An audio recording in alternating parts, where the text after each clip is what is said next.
Okay, so today I am back for another recipe where we teach you how to do simple things. Maybe some things are a little bit complicated, but the channel's pretty much designed on talking you through everything on how to make a final dish. Okay, so today we're going to be making some corned beef hash. Okay, very simple. It's not a lot of ingredients to it, and since St. Patrick's Day just ended, I have some corned beef left over, so every St. Patrick's Day following St. Patrick's Day, I make corned beef hash. So I figured today I would record it, and I'm in the mood for it, so here we go. All right, few ingredients, not much. I got some leftover corned beef that I cooked up 2 days ago. I got a tablespoon of butter over here. I got some pepper. I got some salt, some red pepper flakes, negotiable. You don't have to put that in if you don't want to. And I got a clove of garlic that I am going to mince up, and 3 russet potatoes. Now, this is one of those recipes that, you know, you can make a lot or you can make a little. It just depends on how much corned beef and potatoes you got, really, right? That's what it comes down to be. Well, I'm doing 3 potatoes. That'll give me a little bit of leftovers as well, and you can reheat this. And we are also going to do this in a cast iron skillet, and that's where we're going to melt the butter down, and then we're going to, that's how we're going to cook this. Okay, we're going to try to get a nice little crust on the bottom of it, which I usually do. No excuse for not doing that. If you have a regular skillet and not a cast iron pan, you'll also get a crust on it, so you can use a ceramic, a stainless steel pan, a nonstick pan, of whatever you have. So that's what we're going to make today. I'm going to clear some of this stuff out of here. All we're going to do is just chop up and chunk up the corned beef. I'm going to go over and listen, if you want to peel the potatoes, you can. A russet potato has a little bit thicker skin than like a red potato, if you were going to use a red potato. But there's nothing wrong with using a red potato. You can do that as well. Maybe leave the skin on for a little extra color, makes your dish look, a little bit nicer. Anyways, I am going to peel these potatoes, and then I'm going to come back and I'm going to show you how I dice these up. You're looking for just basically a small dice. Okay, I'm going to get on with this, and we'll see you in just a second. So let's get going on cutting up some of these potatoes, which, like I said, I only have 3. I did choose to peel them. I did rinse them under cold water, and that's it. That's it. It's super simple. We're gonna just take just using an 8-inch chef knife, which might be a little bit overkill. You could probably do this with a 6 as well. So the only thing I'm gonna do is we're gonna cut it right down the center, and then we're going to, I don't know if you could see this here now. So what we're going to do is we're going to cut it long ways again. Okay, so you're going to split that. You're going to split that potato in half again, just like that. All right, I'm going to show you guys how to do one, and then I'm going to cut up the other 2, and then I'll, we'll be back and I'll show you how to do the corned beef. No, this is really not a big deal of a recipe. So from this stage, I just do it in thirds now. Okay, so we just go down and go down again, and then this is where you get your tiny little cubes from. Okay, so this is about what we're looking for.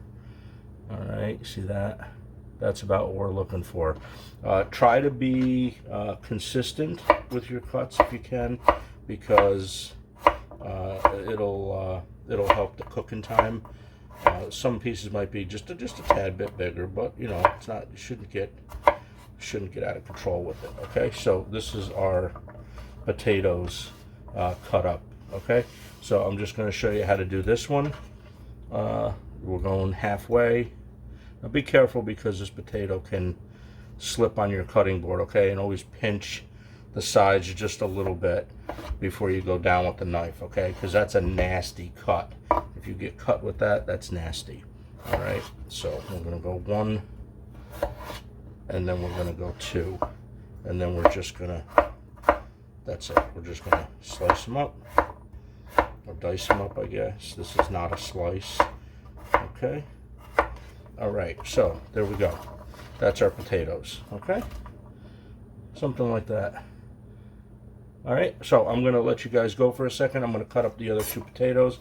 It's only gonna take me a minute, and I'll be back with you guys just to show you really quick how to do the corned beef. Okay, so after cutting up the potatoes, and because russet potatoes are really, really starchy, right? Everybody that's cut up a russet potato definitely understands that a lot of starch in these potatoes. So what I did was, and if you want to see how I did it, I did a video on potatoes. I think it was the mashed potato video. If you want to see how I rinsed these, you can go to that video, play the first few minutes of it, and that'll show you how. Basically, all I did was cut them up in cubes, right? See how clear the water is?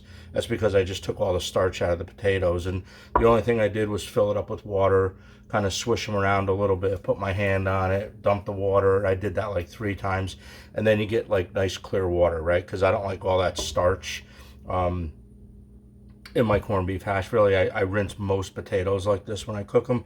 So the only other thing we're going to do, bring this over to the stove, 5-6 minutes maybe, because they're cut really petite. 5 to 6 minutes on the stove, and I'm going to take them off, and then I'm going to drain them. I'm going to put them on a towel, and we're just going to let them cool down for a second, and then they get a chance to go in the skillet. I know it seems like a lot of stuff to do. It's really, really not. Okay, that's what we're going to do. Over to the stove I go, get these potatoes on. So another very simple part of this, okay, we're going to grab our 8-inch Wusthof Chef's Icon knife. I know I don't usually tell people what I'm using in my video, so that's what this knife is. Okay, it's just like that. Okay.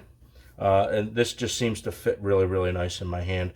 I do have another one that I received a while back. This is a Henkel, okay, and this bolster here is just a little bit sharp for me. So this is the Wusthof is my to-go knife, and the Henkel I use it. I use it a lot. It just depends on what I'm cutting with.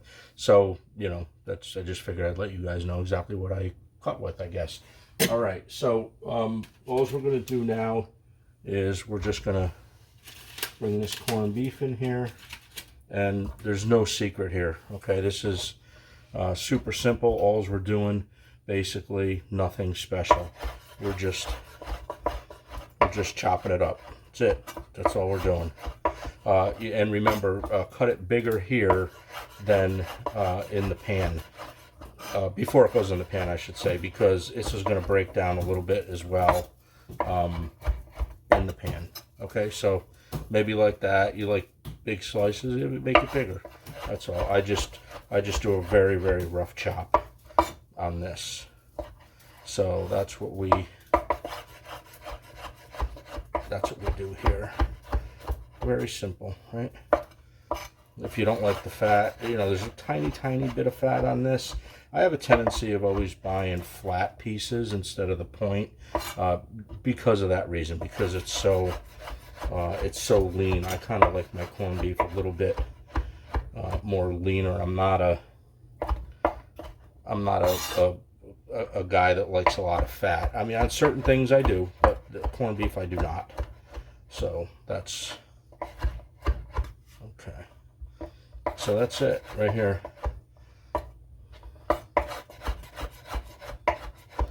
No special way to do this, just however you want to do it.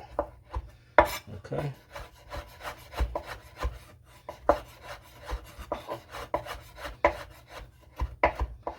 It's supposed to look very rustic when you're done with it, so it's not supposed to look perfection. We're not plating an elegant meal here, so this is perfect. Okay, so there's our corned beef. That will go in the pan in just a little bit with our mashed potatoes, with our potatoes, and some garlic, a little red pepper flake. These are going to be delicious. All right, so now we are ready to put this together. We're just going to take our butter, going to put it in the pan.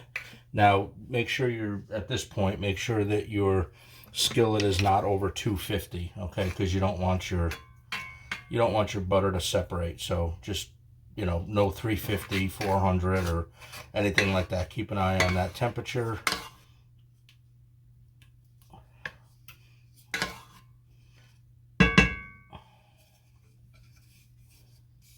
So that, okay.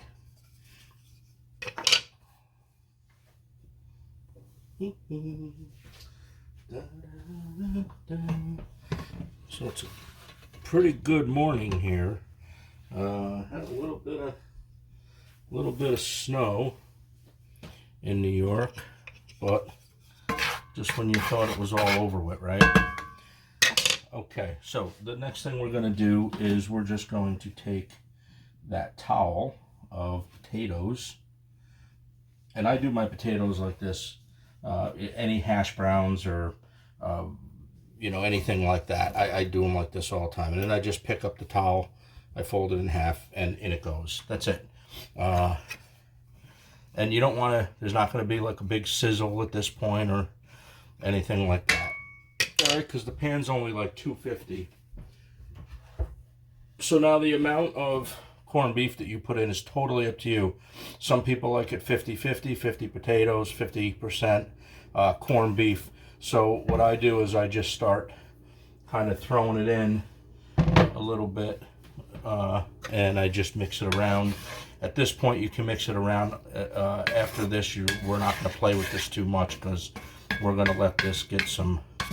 We're going to let this get some color on the bottom, get it nice and crispy, and we're going to push down on it, and I'm going to make it all nice. Okay, so I think I'm going to need the rest of what I cut up earlier. Okay, so that looks pretty good there, the ratio. So that's kind of what I'm interested in. Okay, all right, so this is what we're going to do. This is it. This is our corned beef hash, and it's going to look a little bit different than this when I'm done, and we will show you guys what that looks like. Now I am going to turn the heat up a little bit. I'm going to try to hit the 300 mark. Okay, I'm leaving the garlic out for right now because I don't want the garlic to burn. Salt and pepper. The corned beef is usually a little, because of the brine, is a little bit salty, but you do need a little salt for the potato. So we're putting a couple pinches of salt in, and then we're definitely putting some pepper in at this point. Okay, and then we're going to turn the heat up until we hear a little bit of a sizzle. Once we hear the sizzle, we're going to try to maintain whatever heat that we got there. Okay, and then we're also going to just take, and it doesn't matter if your potatoes, like, you know, kind of get squished, because, right, isn't that like kind of some of the reason for corned beef hash, right? Okay, so we're just gonna pat it down. There's other ways to make this too. You know, this is just what I decided to do this morning. That's pretty much with most of my recipes. I get a thought and off I go, and that's it.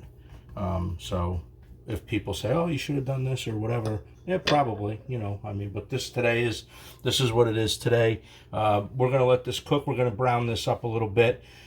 And then when I start flipping with it and playing with it, I'll bring you guys back to me. We'll add some red pepper flakes and some garlic to this, and then we'll get it nice and crispy and chop it all up.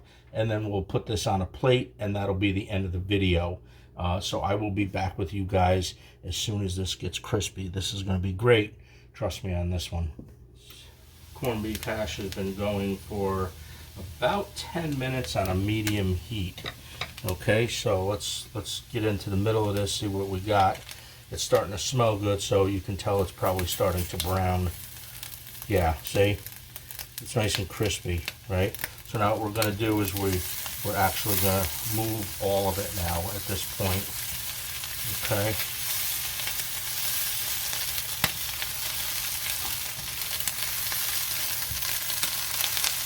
Just like that.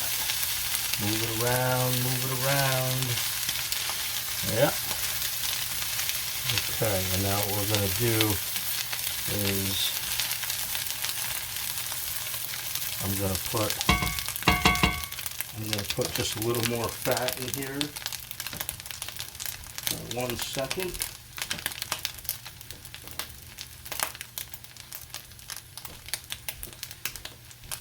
So we're just going to put a little bit more oil on this side, and then we're going to tilt the pan up to get it under. It's going to pop a little bit, and because there's probably still a little bit of moisture left in the potatoes. So we're going to do this, move it around a little bit, push it to this side, just like that. And we're going to throw just a tad bit on that side as well. And now this is where it's going to stay until the next turn, the next flip.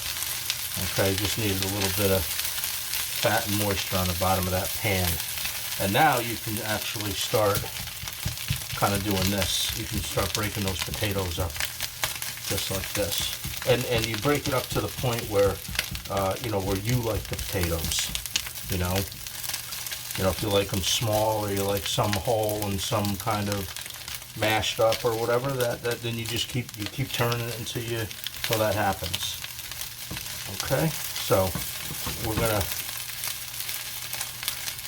be back in a few minutes, see how this is doing, and that's it. Now I think also at this point we're gonna add a little bit of pepper flake at this point. I like things spicy. If you guys watch my channel, you guys know this. So you can leave that red pepper flake out though, however, if you don't like it. All right. So we're going to let this cook a little bit more, get it more brown, get it more crispy, and we'll bring you back in just a few minutes, probably about 10 minutes, and I'll show you exactly what we got. All right. So as you can see, I got a nice little crust on this. I did add just a little bit more salt to it to taste. What we're going to do is we're going to flip this over. This should be nice and kind of crispy on the bottom. Yeah, look. Beautiful, right? Look at that. That's the way you want it, okay? Well, that's the way I want it. You guys make it any way you want to, but this is definitely, if I went out to a restaurant for breakfast and somebody threw this in front of me, I'd be really happy with this, okay? So, now at this point what we're going to do is we're going to turn the heat down quite a bit, maybe to medium low, and now what we're going to do is we're going to add the garlic. I put the red pepper flake in already just a little bit ago, and we're going to throw the garlic in, and this is optional too. You don't have to put the garlic in if you don't want to, but that's, you know, it's like minced, so I like it like a little bit small. We're gonna throw the garlic in. Being Italian, you know, I guess garlic's and everything. And then we're going to, it's important too, as you're cooking this, to do this, right, to flatten it out, and that's how you get that nice little bit of a crust on the bottom of it. Now, when we start smelling the garlic, this is done, right? And this kind of, right now, this looks like a pizza, right? Which for people who don't know what that is, it looks like a pizza, right? That's an Italian word. It's called a pizza. So what we're going to do now at this point, the heat's low. I'm just going to keep stirring this now at this point. And then as soon as that garlic becomes fragrant, because we don't want to burn that. I don't want to get that burn taste to it at all. As soon as it becomes fragrant a little bit, that's it. This dish is done. Okay, just like that. And you take just a couple of minutes for that.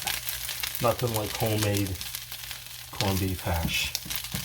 Okay, alright, so now it's starting to become fragrant, so that is it. We're going to take this over the other side. We're going to put this on a plate, show you how gorgeous that this is, and then I'm going to have a little bit of breakfast, I think. Alright, hang in there.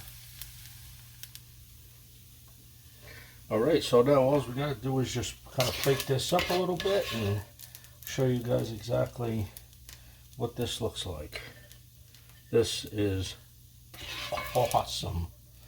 I hope you guys make this. This is definitely worth making. If you guys got people over in the morning for breakfast, this would definitely be, if you feel like getting up a little bit early and cutting up your potatoes and stuff like that, this would definitely be a hit if people like corned beef hash. So, like I said, man, I hope you guys And this smells so good too.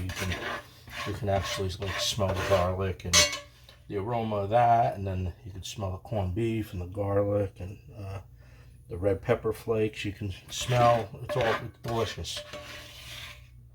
All right, last spoonful there.